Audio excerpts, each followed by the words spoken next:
बिस्मिल्लाहिर्रहमानिर्रहीम। अस्सलामु अलैकुम नाज़रीन किराम, ये सन 67 हिजरी की बात है कि मदीनतुल मुनव्वरा में हज़रत इमाम ज़ैनुल आबिदीन रज़ी अल्लाह ताला अन्हु के घर एक मुबारक बच्चा पैदा होता है। खानवादे नबूवत का एक चश्मो चराग रोशन होता है जिसकी रोशनी से पूरी कायनात में उजाला होगा। ये वो हस्ती पैदा हुई है, उनका नाम इमाम ज़ैद रखा गया।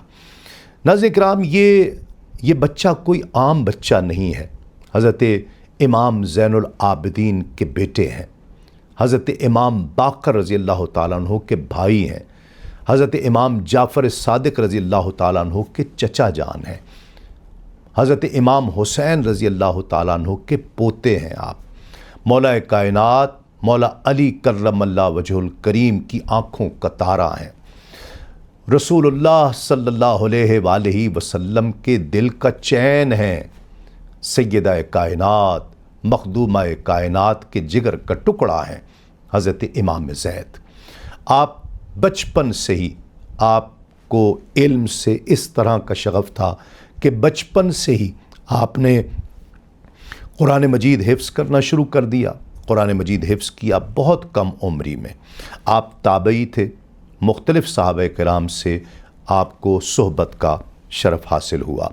आपने हज़रत इमाम ज़ैनुल आबिदीन अपने वालिद गिरामी से, हज़रत इमाम बाकर अपने भाई से और सहाबी रसूल हज़रत जाबिर बिन अब्दुल्ला अंसारी रज़ी अल्लाह ताला अन्हु से, हज़रत उर्वा बिन ज़ुबैर रज़ी अल्लाह ताला अन्हु से बाकायदा तालीम हासिल की।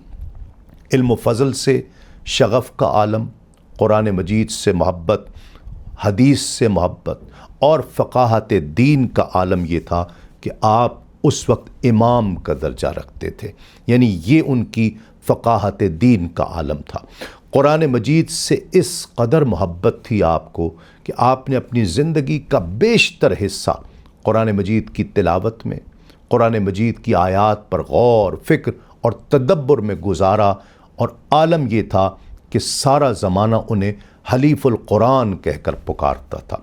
अल शहीद भी आपका लक़ब था। हज़रत इमाम जाफ़र सादिक रज़ी अल्लाह ताला अन्हु, हज़रत इमाम आज़म इमाम अबू हनीफ़ा रज़ी अल्लाह ताला अन्हु और हज़रत सुफ़यान सौरी रज़ी अल्लाह ताला अन्हु और हज़रत अता बिन साइब रज़ी अल्लाह ताला अन्हु ने आपसे तालीम हासिल की। नाज़रीन किराम, इस वक्त कुर्रा अर्ज़ पर जितने ज़ैदी सादात हैं वो आप ही की औलाद है। आप ही की निस्बत से उनका शजरा नसब रसूलुल्लाह सल्लल्लाहु अलैहि वसल्लम से जा मिलता है।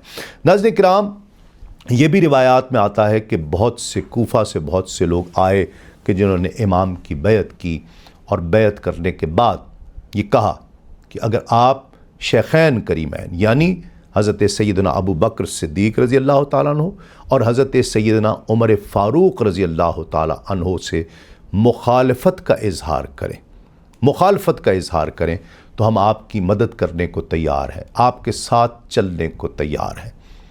इमाम ज़ैद रज़ी अल्लाह ताला अन्हु ने उन्हें बहुत डांटा और अपने घर से निकाल दिया कि तुम चले जाओ, मैं हज़रत सैयदना अबू बकर सिद्दीक़ रज़ी अल्लाह ताला अन्हु, सैयदना उमर फ़ारूक़ रज़ी अल्लाह ताला अन्हु से बहुत मोहब्बत रखता हूँ। और पहली मर्तबा ये रिवायात में आता है कि पहली मर्तबा ये लफ्ज़ राफ़िज़ी हज़रत इमाम ज़ैद ने इस्तेमाल किया शेखैन करीमैन के मुखालिफिन के लिए, शेखैन करीमैन का दिल में बुग़्ज़ रखने वालों के लिए। ये इस्तिलाह पहली मर्तबा हज़रत इमाम ज़ैद ने इस्तेमाल की और फरमाया कि तुम अपने इमाम से फिर चुके हो, तुम राफ़िज़ी हो चुके हो, तुम यहाँ से निकल जाओ। नाज़रीन किराम, आप इंतहाई शुजा थे, बहादुर, निडर, बेबाक। ज़ाहिर है आपकी रगों में मौला कायनात हैदर कर्रार का खून दौड़ रहा था। हज़रत इमाम हुसैन इमाम आली मकाम का खून आपकी रगों में दौड़ रहा था। तो ये शुजाअत, ये बहादरी तो आपको आपके अजदाद से मिली थी, आपके बुज़ुर्गों से आपको मिली थी। और इस कदर शुजाअत थी कि उस वक्त का बादशाह हशाम बिन अब्दुल मलिक जो मरवान की औलाद है, वो आपको بہت روکتا تھا، لوگوں کو روکتا تھا کہ ان کے پاس نہ جائے۔ یہ اس دور کا مسئلہ تھا۔ یہ جتنے بادشاہ اس وقت گزرے ہیں یہ ائمہ اہل بیت سے خوف زدہ رہتے تھے۔ کیوں؟ لوگوں کے دلوں میں ان کی محبت تھی کہ یہ رسول اللہ کے شہزادے ہیں، یہ رسول اللہ کے بیٹے ہیں، رسول اللہ کی آل ہیں۔ لوگ ان کے پاس جاتے تھے، محبت کرتے تھے، عقیدت رکھتے تھے، اور یہ بات بادشاہوں کو بری لگتی تھی۔ یہی حضرت امام زید کے ساتھ ہوا۔ امام زید نے جب ہشام بن عبد الملک کے ظلم اور جبر حد سے تجاوز کر گئے تو آپ نے اس کی مخالفت کی اور جد و جہد کا باقاعدہ جد و جہد کا آغاز کیا، اور حضرت امام اعظم امام ابو حنیفہ رضی اللہ تعالیٰ عنہ نے آپ کا بھرپور ساتھ دیا، ہر اعتبار سے آپ کی مدد فرمائی، آپ کے ساتھ رہے۔ ناظرین کرام، پھر 64 برس کی عمر میں ہشام بن عبد الملک بن مروان نے آپ کو شہید کیا۔ کہتے ہیں کہ شہید کربلا حضرت امام حسین رضی اللہ تعالیٰ عنہ اور خانوادہ رسول صلی اللہ علیہ وآلہ وسلم کی کربلا میں شہادت کے بعد انتہائی دل سوز شہادت حضرت امام زید رضی اللہ تعالیٰ عنہ کی ہے کہ آپ کو شہید کر کے آپ کے جسم اطہر کو دفن نہیں ہونے دیا جاتا تھا۔ برسوں گزر گئے، روایات میں آتا ہے کہ 3 برس گزر گئے کہ آپ کے جسم اطہر کو دفن ہونے کی اجازت نہیں دی جاتی تھی اور ٹانگ دیا گیا تھا ایک درخت کے ساتھ۔